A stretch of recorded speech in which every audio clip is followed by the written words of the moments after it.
जय श्री श्याम। आज हम डिस्कस करते हैं बीएससी फाइनल फिजिक्स के यूनिट 3 के लेक्चर नंबर 1 के बारे में और साथ ही डिस्कस करते हैं BSc BEd 3rd year physics के यूनिट 3 के लेक्चर नंबर 1 के बारे में। और आज नई यूनिट स्टार्ट करने जा रहे हैं। अपना जो चैप्टर होगा वो होगा पार्टिकल इन ए बॉक्स। भी कोई पार्टिकल है वो किसी बॉक्स के अंदर स्थित है, ठीक है। फर्स्ट कंडीशन लेंगे चलेंगे भी बॉक्स के अंदर वो एक विमीय गति कर रहा है। उस कंडीशन के अंदर उसकी एनर्जी क्या होगी, उसका बिहेवियर क्या होगा और उसकी प्रोसेस क्या होगी, उन सभी के बारे में इस लेक्चर के अंदर डिस्कस करेंगे। एक कंडीशन ऐसी भी आएगी जिस कंडीशन के अंदर हम यह जानेंगे पार्टिकल क्या है भी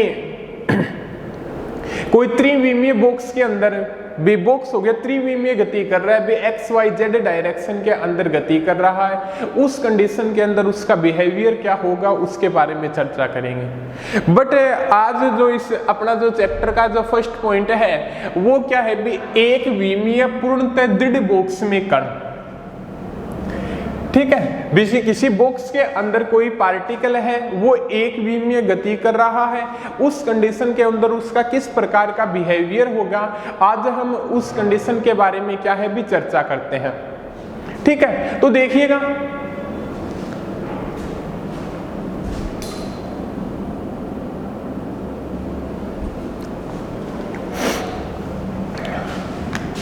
माना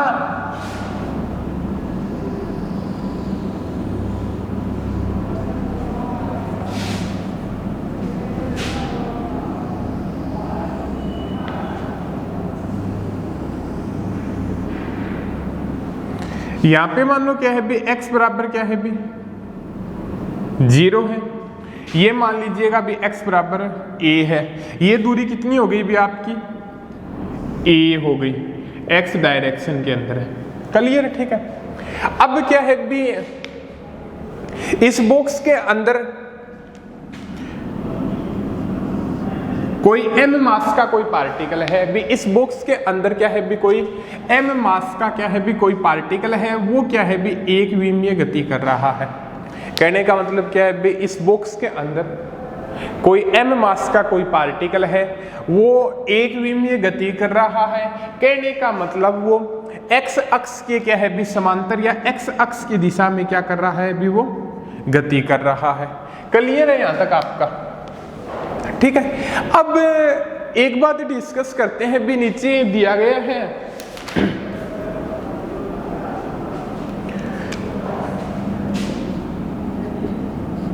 डायग्राम अनंत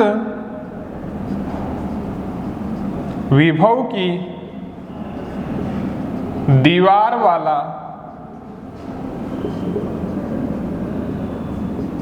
एक विमीय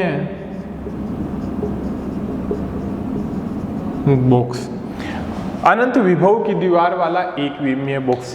कहने का मतलब क्या बताता है भी ये कंडीशन हो गई भी अपने पास क्या है भी कोई a लेंथ का क्या है भी आपके पास एक बॉक्स है। उस बॉक्स के अंदर स्मॉल m द्रव्यमान का कोई पार्टिकल है वो एक विमीय क्या है भी गति कर रहा है, ठीक है। अब बात ये हमारी ये आती है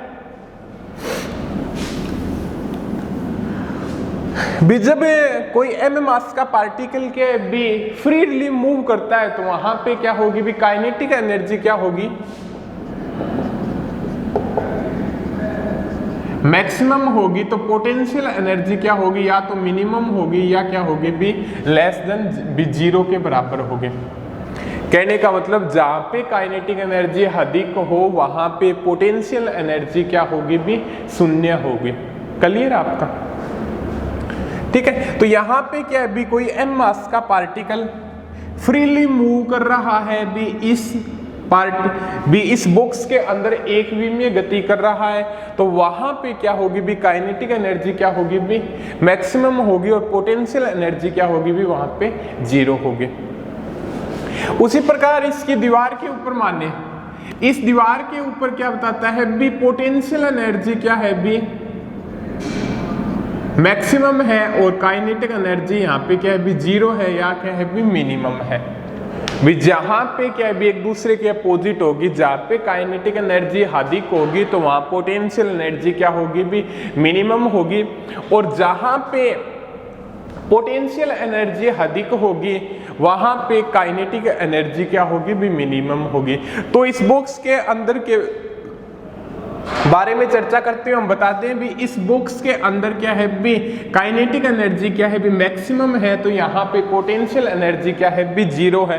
कहने का मतलब इस बॉक्स के अंदर क्या है भी पोटेंशियल एनर्जी क्या है जीरो है, Vx क्या है भी जीरो है, और यहाँ पे इसकी दीवारों के ऊपर पोटेंशियल एनर्जी क्या है भी मैक्सिमम है, तो वहां पे काइनेटिक एनर्जी क्या हो जाएगी भी जीरो हो जाएगी। तो यहाँ पे इस दीवार के ऊपर क्या है भी ये दीवार मानो, यहाँ पे पोटेंशियल एनर्जी क्या है भी इन्फिनिटिव है, अनंत है, यहाँ पे अधिक मान ली और यहाँ पे क्या है भी जीरो मान ली, क्योंकि अंदर वाले पार्ट के अंदर काइनेटिक एनर्जी मैक्सिमम तो पोटेंशियल एनर्जी जीरो, यहाँ पे क्या है भी पोटेंशियल एनर्जी मैक्सिमम तो काइनेटिक एनर्जी जीरो, तो यहाँ पोटेंशियल एनर्जी यहाँ पे इन्फिनिटिव हो गई और यहाँ पे क्या हो गई भी पोटेंशियल एनर्जी क्या हो गई भी जीरो हो गई। ठीक है, क्लियर है आपका यहां तक। अब देखिएगा भी थोड़ा इक्वेशन के रूप में हम इसको लिख देते हैं, तो दो इक्वेशन बनेगी। वो इक्वेशन क्या हो जाएगी भी आपका पोटेंशियल एनर्जी जीरो है किस कंडीशन के अंदर, जब पोटेंशियल एनर्जी क्या है भी आपकी जीरो है, किस कंडीशन के अंदर, जब क्या है भी आपकी x की वैल्यू जीरो से क्या है भी बड़ी है, x की वैल्यू क्या है भी जीरो से बड़ी है और a से क्या है भी आपकी छोटी है। इस कंडीशन के अंदर आपकी पोटेंशियल एनर्जी क्या हो जाएगी भी जीरो हो जाएगी। भी कहने का मतलब जो x की वैल्यू है, ये दूरी क्या है भी x है, x की वैल्यू क्या है भी जीरो से क्या है भी बड़ी है और a से क्या है भी छोटी है, इसके अंदर या इस पार्ट के अंदर आपकी पोटेंशियल एनर्जी क्या है भी आपकी जीरो है। क्लियर है आपका यहां तक। सेकंड कंडीशन देखते हैं भी अपने,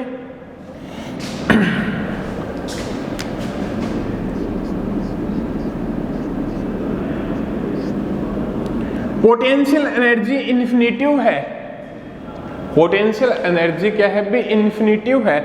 कौन सी कंडीशन के अंदर बताता है, एक तो x की वैल्यू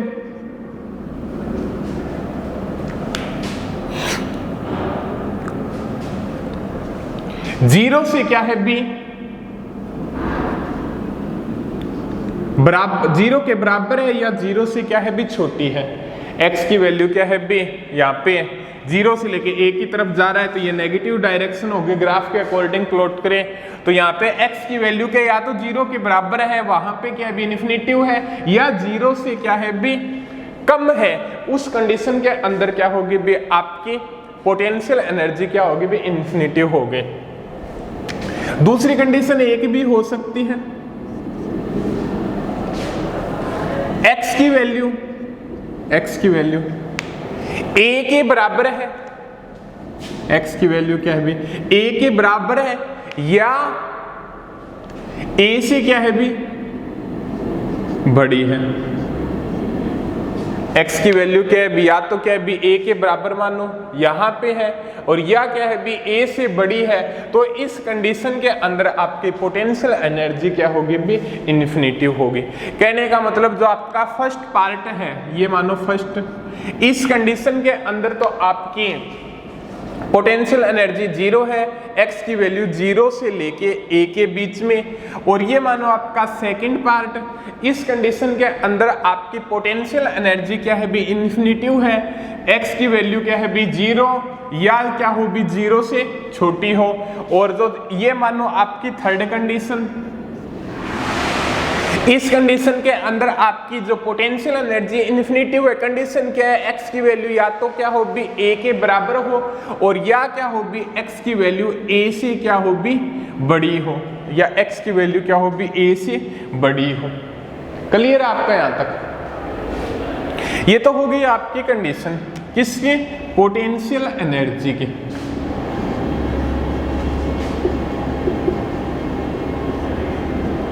ठीक है, क्लियर है आपका यहां तक?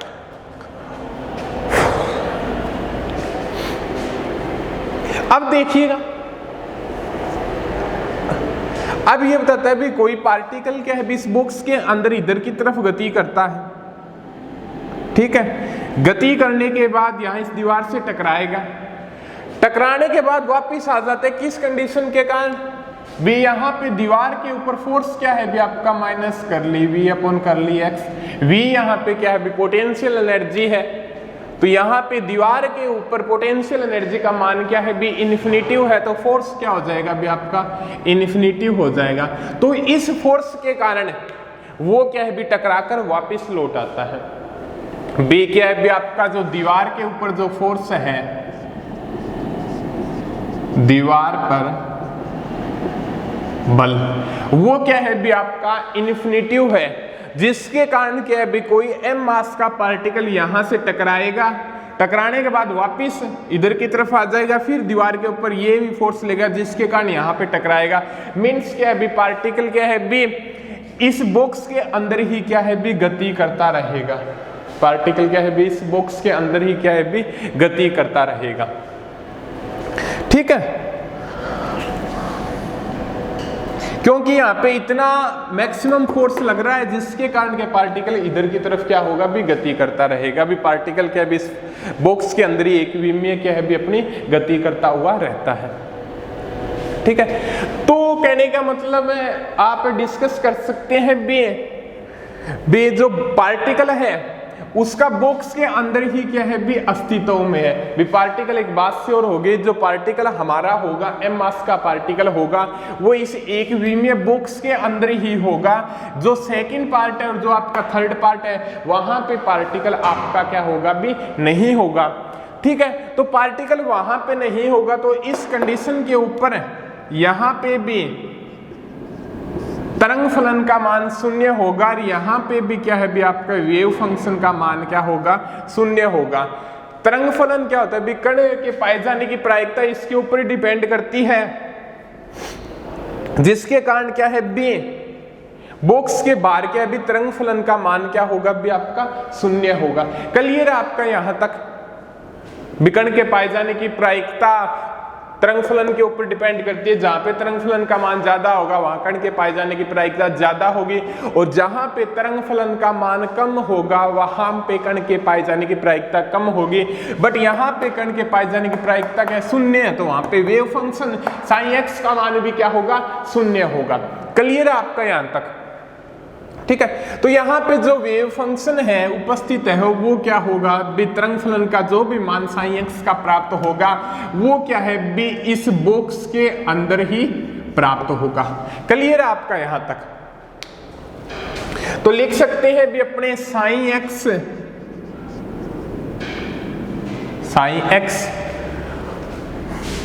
0 है, कहां पे किस कंडीशन के अंदर, जब x की वैल्यू क्या है भी 0 के बराबर है या 0 से लेस देन है, तथा दूसरी तीसरी और कौन सी कंडीशन के अंदर है, जब x की वैल्यू a के बराबर है या a से क्या है भी बड़ी है, उस कंडीशन के अंदर आपके जो वेव फंक्शन का मान है वो क्या होगा भी आपका शून्य होगा। क्लियर है आपका यहां तक? इसको इक्वेशन नंबर मान लो आप क्या है भी 1।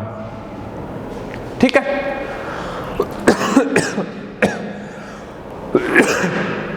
अब क्या है भी उससे आगे क्या है भी हम डिस्कस करते हैं।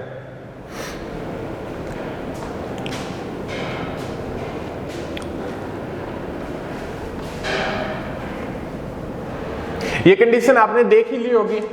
एक बार मैं इस कंडीशन को क्या कर रहा हूं भी साफ कर रहा हूं डेरिवेशन के लिए।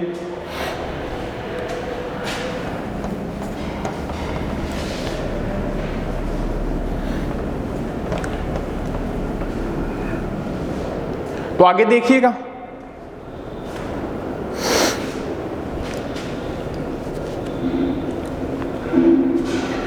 अब पार्टिकल क्या है इस बॉक्स के अंदर गति कर रहा है, तो अपने क्या है इस वेव फंक्शन की वैल्यू को फाइंड करना है। वेव फंक्शन की वैल्यू फाइंड करते हैं हम काल अनाश्रित श्रोडिंगर समीकरण का यूज करके।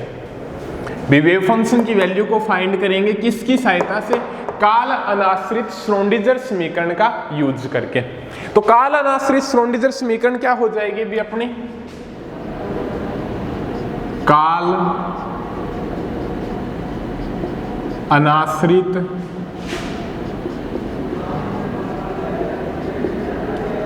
श्रोडिंगर समीकरण, काल अनाश्रित श्रोडिंगर समीकरण वो क्या हो जाएगी भी आपके, नोट कर दो यहां पे,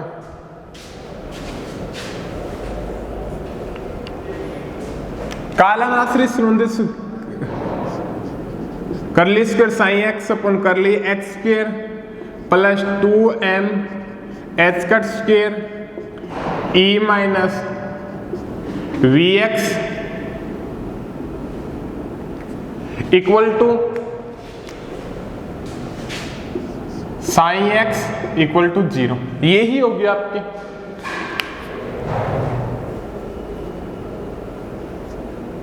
वैसे काफी दिन हो गए बट ये ठीक यही है। अब देखिएगा भी ये क्वेश्चन नंबर मान लो 2, आपको पीछे अपने क्या है श्रोडिंगर इक्वेशन के बारे में अपने डिस्कस किया था भी काल अनाश्रित श्रोडिंगर समीकरण, काल आश्रित श्रोडिंगर समीकरण, ठीक है। वहां पे जो इक्वेशन प्राप्त होगी या तो यही इक्वेशन होगी या क्या है भी आपका इधर उधर प्लस माइनस करके क्या है भी इस इक्वेशन को बनाया हुआ होगा।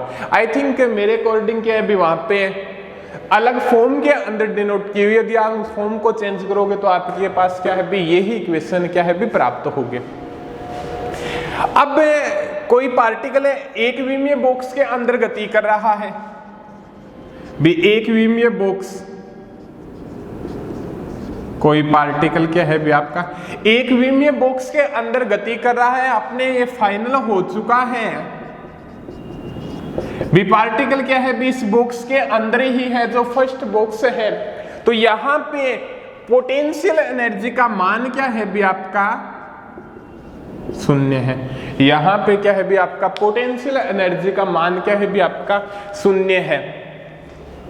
तो पोटेंशियल एनर्जी का मान क्या है भी 0 है, तो इस कंडीशन के अकॉर्डिंग अपने पास क्या आ जाएगी भी, करली square psi x curly x square 2m e H cut square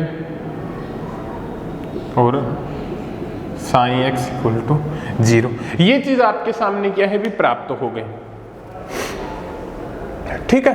तो आप इस इक्वेशन को क्या है भी अलग फॉर्म के अंदर भी डिनोट कर सकते हो। ये इक्वेशन प्राप्त हुई तो आप 2m upon h cut square को आप मान लो क्या,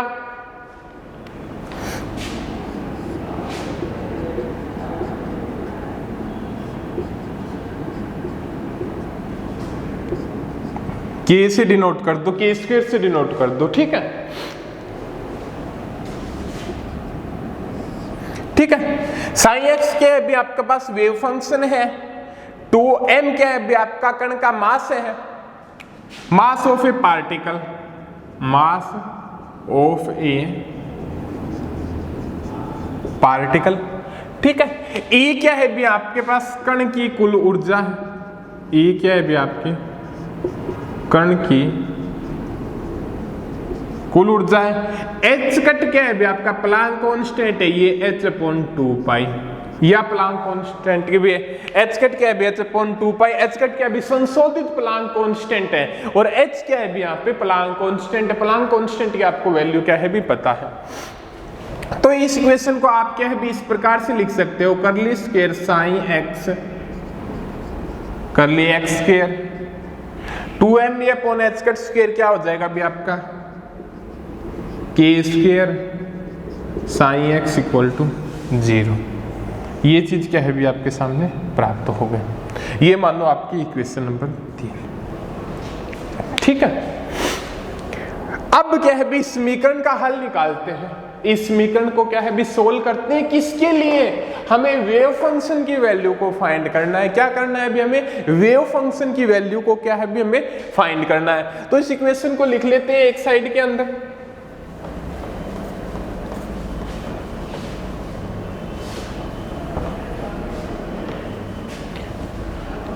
क्या इक्वेशन प्राप्त हुई भी आपके सामने? Curly square sine X upon curly X square के square sine x equal to 0। के स्क्वेयर की वैल्यू क्या है भी आप में 2me upon h cut square. ठीक है, अब क्या है भी समीकरण का हल निकालने के लिए कौन सी नंबर इक्वेशन थी आपकी? 3 थी। इस समीकरण का क्या है भी सॉल्यूशन निकालने के लिए क्या करते हैं भी? इस समीकरण का जो व्यापक हल हो सकता है वो किसके ऊपर डिपेंड करेगा? साइन एक्स, उपरोक्त समीकरण का व्यापक हल a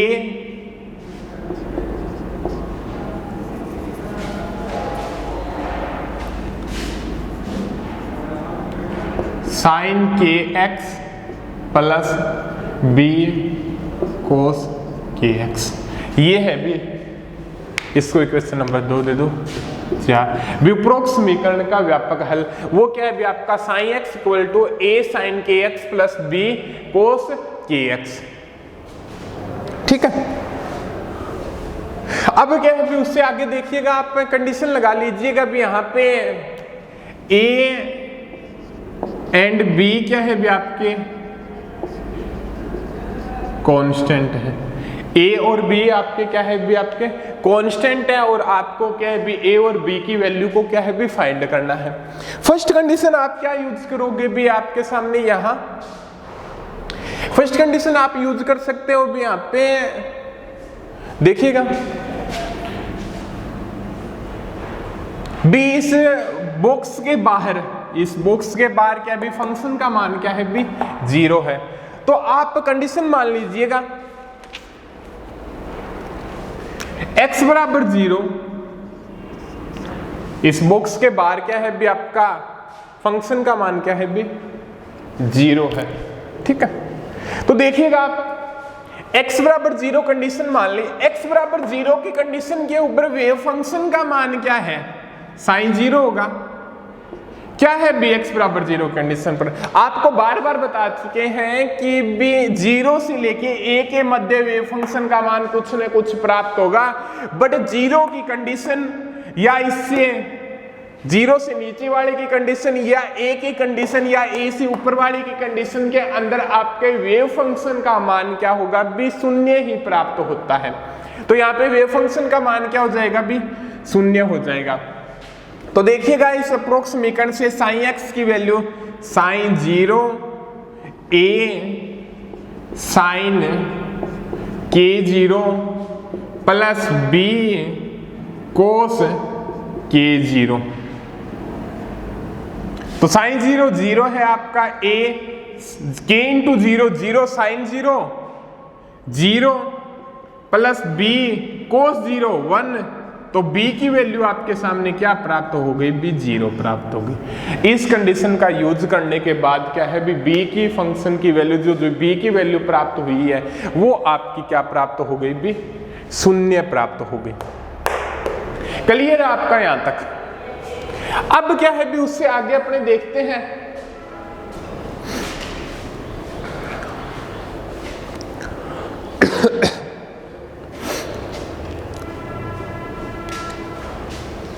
फर्स्ट कंडीशन का यूज करने के बाद क्या है भी अपने पास b जो कांस्टेंट की वैल्यू प्राप्त हुई है वो क्या है भी आपकी 0 है। तो हमारा क्या है b एक विमीय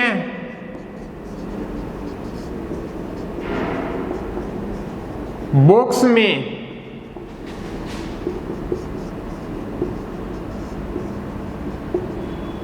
गतिशील कण का, एक विमीय बॉक्स में गतिशील कण का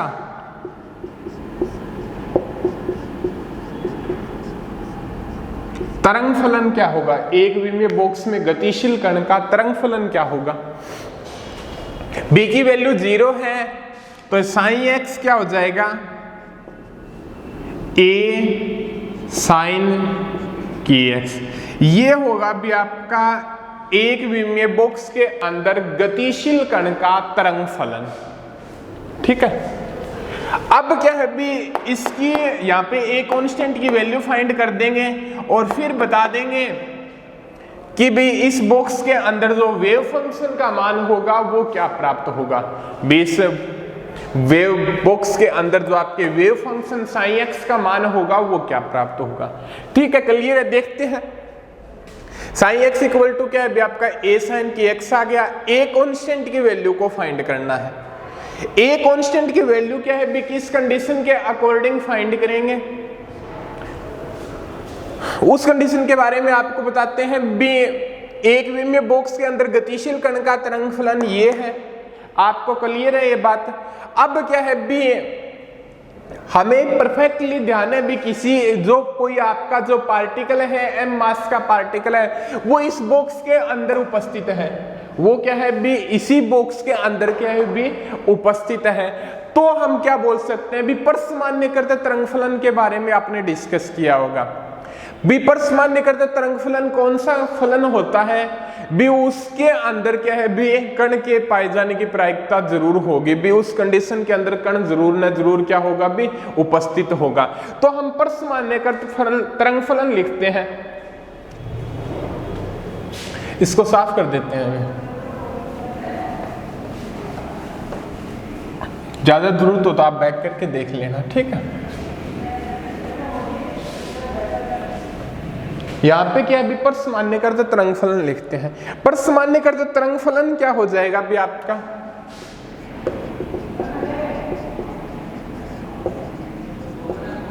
परसमान्यकृत तरंग फलन वो क्या हो जाएगा भी आपका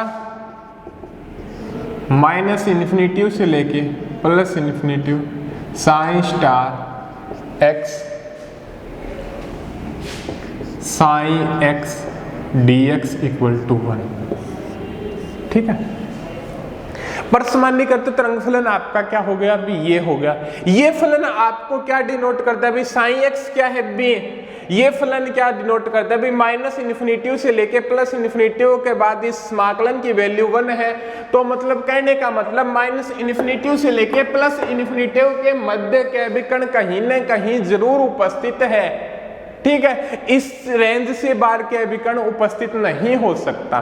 तो अपने को भी ये फलन दिया हुआ है, इस फलन के अकॉर्डिंग हमें ये पता है भी एक विमीय बॉक्स के अंदर गतिशील कण का तरंग फलन है। तो इसके जो ये कंडीशन लगाएंगे तो इस कंडीशन के अकॉर्डिंग बता सकते हैं भी इसके अंदर कहीं ना कहीं ये कण उपस्थित जरूर होगा। एक विमीय बॉक्स के अंदर तरंग फलन है और ये बात हम अच्छे तरीके से जानते हैं। 0 से लेके a की रेंज के बीच, 0 से लेके और a के बीच में अपना क्या भी m मास का पार्टिकल उपस्थित है, उसके बाहर पार्टिकल उपस्थित नहीं है। तो यहाँ पे कंडीशन क्या लगाएंगे भी इसको डिराइव करने के लिए, 0 से लेके A sine star sine x D X वो क्या हो जाएगा भी आपका ए साइन के एक्स और ए साइन के एक्स। यदि इमेजिनरी पार्ट होता तो आयोटा वाली टर्म होती तो वो क्या हो जाता भी चेंज हो जाता, बट क्या है भी कोई कंपोनेंट नहीं है। डी एक्स इक्वल टू 1, तो 0 से लेके small a square sine square k x D x equal to 1।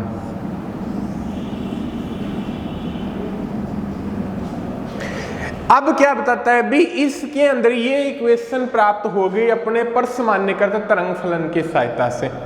ठीक है, तो आगे वाले लेक्चर के अंदर भी, इस लेक्चर का टाइम हो गया, आगे वाले लेक्चर के अंदर क्या है भी यहाँ पे k की वैल्यू को पहले फाइंड करेंगे और k की वैल्यू को फाइंड करने के बाद इस a कांस्टेंट की वैल्यू को फाइंड करेंगे। फिर वो उस कांस्टेंट की वैल्यू, a की वैल्यू और k फैक्टर की वैल्यू इसके अंदर पुट कर देंगे तो वो हमारे पास क्या हो जाएगा भी एक विमीय बॉक्स के अंदर गतिशील कण का क्या है भी तरंग फलन प्राप्त हो जाएगा। उसके बाद में क्या है भी अपने एनर्जी स्टेट के बारे में डिस्कस करेंगे। ठीक है, इसके ग्राफ के बारे में डिस्कस करेंगे, इनकी सीमाओं के बारे में डिस्कस करेंगे, और भी क्या है बीएमए बुक्स के अंदर क्या रिजल्टेंट प्राप्त होते हैं उसके बारे में डिस्कस करेंगे। इससे आगे का जो पार्ट पढ़ते हैं हम अगले लेक्चर के अंदर। आज के लिए